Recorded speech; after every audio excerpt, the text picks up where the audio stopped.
Bismillahirrahmanirrahim. Assalamualaikum warahmatullahi wabarakatuh. Jumpa lagi di channel YouTube Rivanesta, masih di sudut edukasi belajar mudah dan menyenangkan. Bagaimana kabar anak-anak sekalian? Semoga selalu dalam keadaan sehat ya. Pada kesempatan kali ini akan kita lanjutkan pembahasan dari buku penilaian Bu Pena untuk SD atau MI kelas 4 ya, jilid 4A.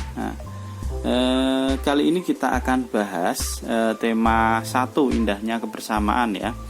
Kita sudah sampai di latihan ulangan, atau kita sudah sampai di tes tertulis subtema 3 atau penilaian harian yang ketiga ya. Untuk yang latihan atau tes tertulis subtema 1 dan 2 sudah kita bahas di video-video sebelumnya. Oke, langsung saja kita kerjakan untuk tes tertulis subtema 3 ya. Mulai yang pertama adalah muatan bahasa Indonesia KD 3.1.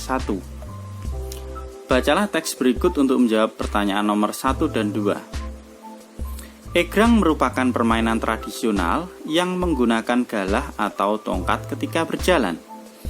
Egrang dilengkapi dengan tangga tempat berdiri. Egrang bisa dimainkan ataupun dilombakan saat peringatan Hari Kemerdekaan Republik Indonesia. Permainan egrang melatih keseimbangan ya. Jadi ini membahas tentang egrang ya. Oke, langsung saja kita ke soal nomor 1. Informasi penting yang sesuai dengan teks di atas adalah untuk nomor 1 jawabannya adalah yang D ya. Egrang melatih keseimbangan ya. Kita langsung lanjut ke nomor 2. Egrang menggunakan alat berupa, untuk yang nomor 2 ini sudah saya tuliskan ya jawabannya. Untuk yang nomor 2, egrang itu menggunakan alat berupa galah atau tongkat dengan tangga sebagai tempat untuk berdiri. Ini untuk yang nomor 2 ya. Lanjut kita ke KD 3.2, masih muatan bahasa Indonesia. Nomor 3. Cara mengetahui gagasan pokok dari teks lisan adalah, ingat ya, ini ada teks lisan ya, berarti kita harus mendengarkan ya. Oke, maka jawaban yang paling tepat untuk nomor 3 adalah yang C, mendengarkan dengan seksama ya. Jadi kita tetap harus konsentrasi ya, bukan kita sambil dengan apa ini. Yang D kan mendengarkan sambil berbicara. Yang betul adalah yang C. Lanjut ke soal nomor 4. Gagasan pokok dan gagasan pendukung dapat ditulis dalam bentuk, ini di halaman sebelumnya atau di materi ada ya. Jadi untuk nomor 4 ya, itu jawabannya adalah ini peta pikiran ya. Jadi gagasan pokok dan gagasan pendukung dapat ditulis dalam bentuk peta pikiran. Lanjut ke soal nomor 5. Buatlah sebuah paragraf. Tuliskan gagasan pokok dan gagasan pendukung dari teks tersebut. Ini soal terakhir untuk muatan bahasa Indonesia. Oke, di sini sudah saya buat paragrafnya ya. Wati termasuk anak kelas 4 yang pandai. Selain pandai, Wati juga rajin belajar. Dia suka membaca pelajaran setelah pulang dari sekolah. Ibu Wati sangat bangga kepadanya. Oke. Jadi gagasan pokoknya adalah Wati anak yang pandai ya.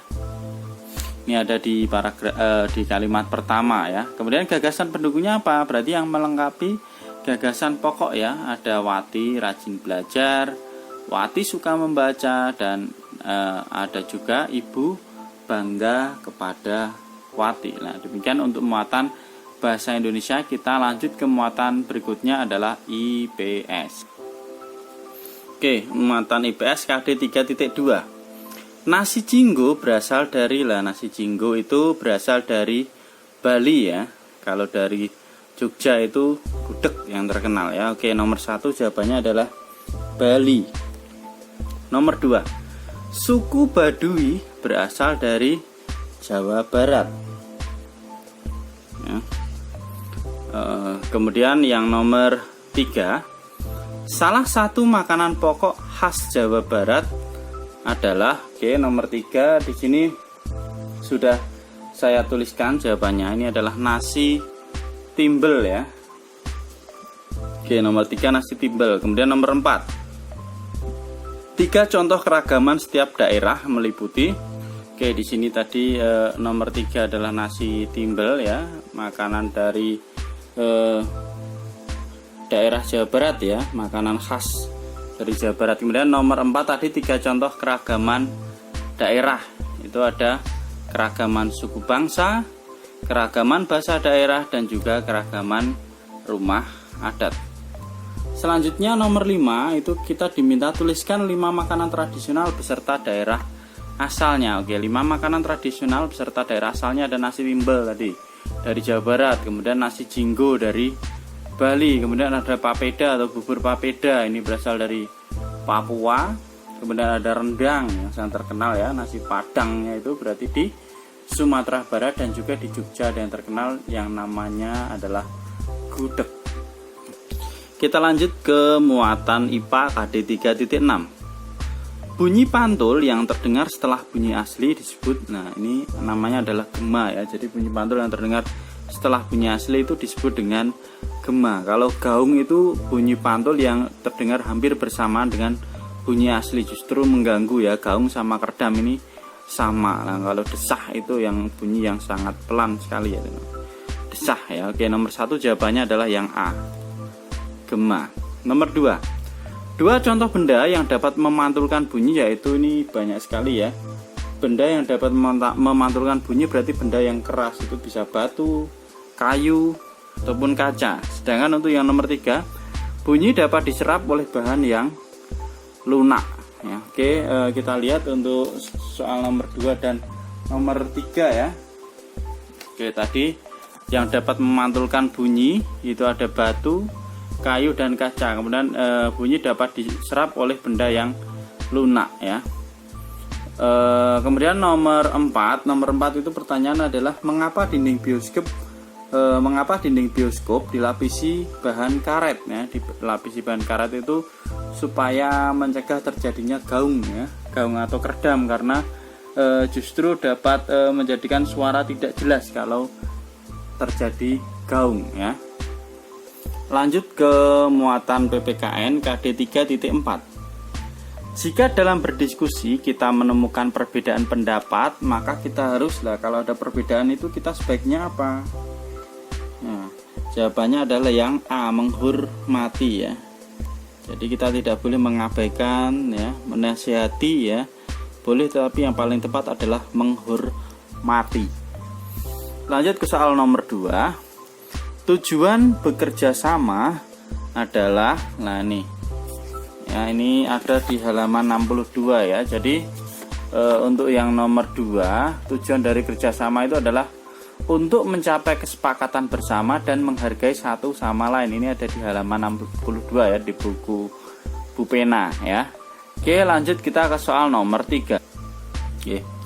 Contoh kerjasama di sekolah adalah, oke, di sini ada piket kelas, ini di sekolah ya. Kerja kelompok ini juga bisa dikerjakan di sekolah. Kemudian ada gotong royong lingkungan sekolah, misalnya kayak hari Jumat bersih atau apa ya. Jadi sama-sama membersihkan kelas ya. Itu contoh kerjasama di sekolah ya. Selanjutnya kita ke nomor 4. Tuliskan 3 manfaat kerjasama. Oke, manfaat dari kerjasama itu yang pertama, pekerjaan akan menjadi lebih ringan ya karena dilakukan bersama-sama. Kemudian pekerjaan cepat selesai, jelas karena orangnya lebih banyak ya dengan bekerja sama. Dan yang ketiga adalah meningkatkan persatuan dan kesatuan.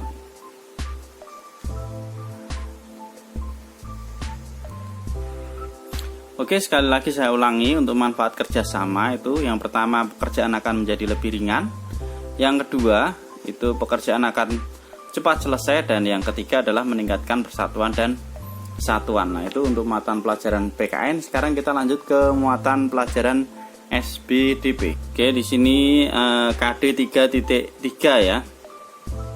Ada 2 pertanyaan. Yang pertama, contoh alat musik tradisional yang digunakan untuk mengiringi tari adalah, oke, alat musik tradisional itu ada gendang, kemudian ada tamborin, ada marakas, dan juga ada gamelan. Ini adalah contoh alat musik tradisional yang digunakan untuk mengiringi tari. Lanjut ke soal nomor 2. Tuliskan hal-hal yang harus diperhatikan saat mementaskan tari di atas panggung. Oke, jadi di sini posisi penari sudah berada di atas panggung ya, maka yang harus diperhatikan yang pertama adalah gerakan dan teknik saat menari, meliputi gerakan harus sesuai dengan ketentuan tarian, sikap tubuh sesuai tarian, gerakan sesuai irama, dan gerakan sesuai tempo. Itu untuk gerakan dan teknik menari. Kemudian yang kedua adalah ekspresi saat menari, itu sebaiknya menunjukkan penjiwaan ya, supaya tarian tersebut lebih bisa menyatu dan dilihat penonton itu lebih menjiwai ya.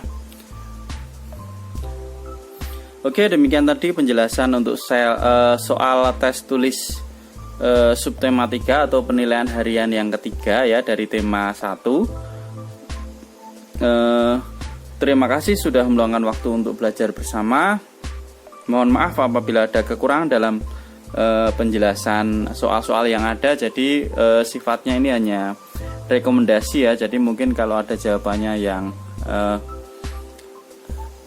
kurang sesuai, itu sudah saya coba jawabannya sebaik mungkin ya. Mungkin karena jawabannya tidak harus sama persis ya. Jadi mungkin bisa ditambahkan juga ya. Sekali lagi terima kasih dan mohon maaf apabila kekurangan dalam penyampaian penjelasan soal ini. Dan saya akhiri. Assalamualaikum warahmatullahi wabarakatuh.